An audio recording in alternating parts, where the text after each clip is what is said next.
With rising complexity of systems, there is an increasing need for array of temperatures to monitor various system parameters to prevent catastrophic failure or to optimize the outputs. The temperature sensor arrays are used in various applications such as battery temperature monitoring, solar panel monitoring, vertical farming, boilers and furnaces, etc. In all these applications, accurate temperature with large range is essential.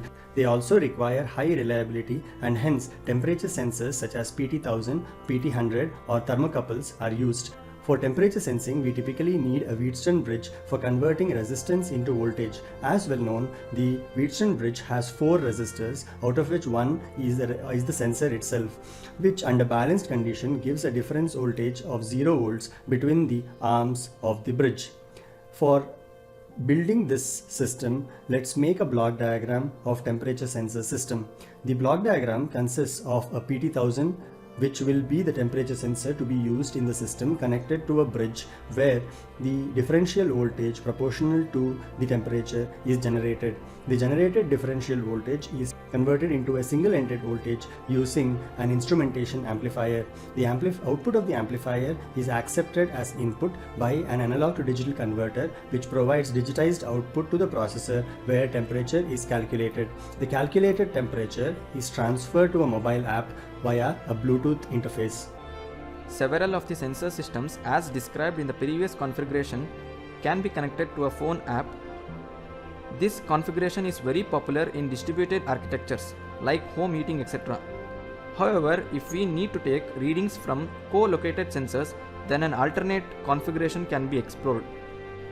Multiple PT1000 temperature sensors can be connected to individual instrumentation amplifier module, and an analog multiplexer can be used to select the signal into a single ADC. A single microcontroller or microprocessor can be used to acquire the data in a multiplexed manner and send it to a mobile app after processing. Bridge can also be switched off when not in use using a control signal from the processor. For ordering the required components, go to E-LAGORi.com, click on Products, choose Select Sensors and Interfaces, click on 4 differential 8 single-ended inputs with bridge. Since we are using PT1000, click PT1000 or SG1000 for all the channels.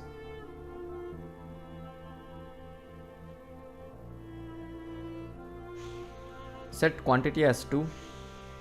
Add to cart. Choose general purpose dual instrumentation amplifier. Choose a gain of 3.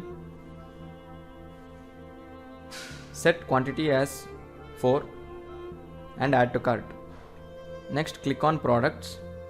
Choose accessories and interfaces. Click on products. Go to digitizing and computation. Click on ESP32 Rover dual core processor module. Set the quantity as 1 and add to cart. Click on products. Select accessories and interfaces. Select USB based power supply. Set quantity as 1 and add to cart. Go to cart. View the selected products and proceed to checkout.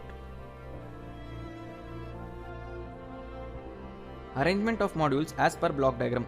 The modules need to be arranged in the same sequence as block diagram without attaching them physically.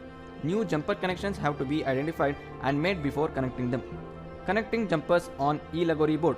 Green line indicates input jumpers, red line indicates output jumpers, and black line indicates bypass jumpers. This is the full stack of E-LAGORi boards.